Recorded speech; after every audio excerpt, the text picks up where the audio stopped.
फिर बच्चों ये प्रश्न को देखते हैं। तो प्रश्न में दे रखा है लवण सेतु बनाने के लिए KNO3 का संतृप्त विलयन प्रयोग किया जाता है क्योंकि। तो यहाँ पे चार विकल्प दे रखा है। पहला में दे रखा है K प्लस व NO3 माइनस दोनों के वेग लगभग समान होते हैं। दूसरा दे रखा है K प्लस का वेग NO3 माइनस से अधिक होता है।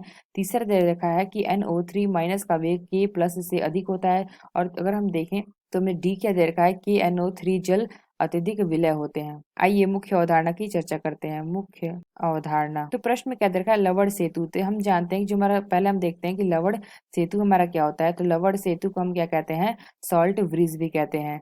तो जो हमारा लवण सेतु होता है ये भी किसी भी सेल में हमारा क्या करता है, एनोड जो हमारा होता है एनोड और कैथोड यानी कि एनोड और कैथोड को जोड़ने का कार्य करता है। ये हमारा क्या होता है लवण सेतु। तो यहाँ से अगर हम देखें तो लवण सेतु में हम क्या करते हैं, संतृप्त विलयन में यानी कि KNO3 घोलते हैं जिससे हमारा क्या होता है एनोड और कैथोड को हम जोड़ सकें जिससे। यानी हमने क्या देखा लवण सेतु में हमारा क्या भरा होता है, KNO3 भरा होता है यानी कि संतृप्त विलयन जो कि हमारा क्या करता है एनोड और कैथोड को जोड़ता है। तो अगर हम देखें तो प्रश्न में हमें क्या दे रखा है, पहला में विकल्प दे रखा है क्लिप के प्लस व KNO3। तो पहला अगर हम देखें तो पहला विकल्प में क्या दे रखा है K प्लस व NO3 माइनस दोनों के वेग लगभग समान होते हैं। तो यहाँ से अगर हम देखें तो यह विकल्प हमारा सही होगा क्योंकि अगर हम देखें जो हमारा K प्लस और NO3 माइनस दोनों के वेग हमारे लगभग समान होंगे तभी ये हमारा क्या होगा, संतृप्त विलयन होगा।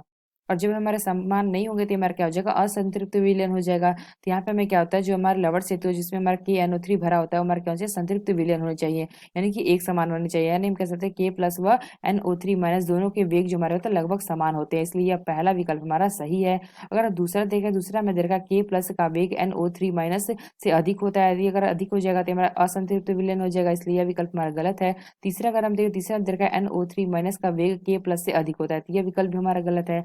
और डी देखा तो डी में क्या दे रखा है कि NO3 जल अत्यधिक विलय होता है, तो ये हमारा हो भी सकता है नहीं भी हो सकता है क्योंकि हमारा क्या डिपेंड करता है घोल क्या यानी कि संतृप्त विलयन के घोल के ऊपर, यानी हम कह सकते हैं यह विकल्प हमारा गलत होगा। तो यहाँ पे हमने क्या देखा जो हमारा पहला विकल्प है यह विकल्प हमारा सही होगा। जो हमारा K प्लस और NO3 माइनस वेग दोनों वेग हमारे क्या होते हैं लगभग समान होते हैं जिससे हमारे क्या होता है इसे हम संतृप्त विलयन कहते हैं। अगर ये हमारे समान नहीं होंगे तो हमारे क्या हो जाएगा, असंतृप्त विलयन हो जाएगा। तो आशा करते हैं आपको समझ में आया होगा। धन्यवाद।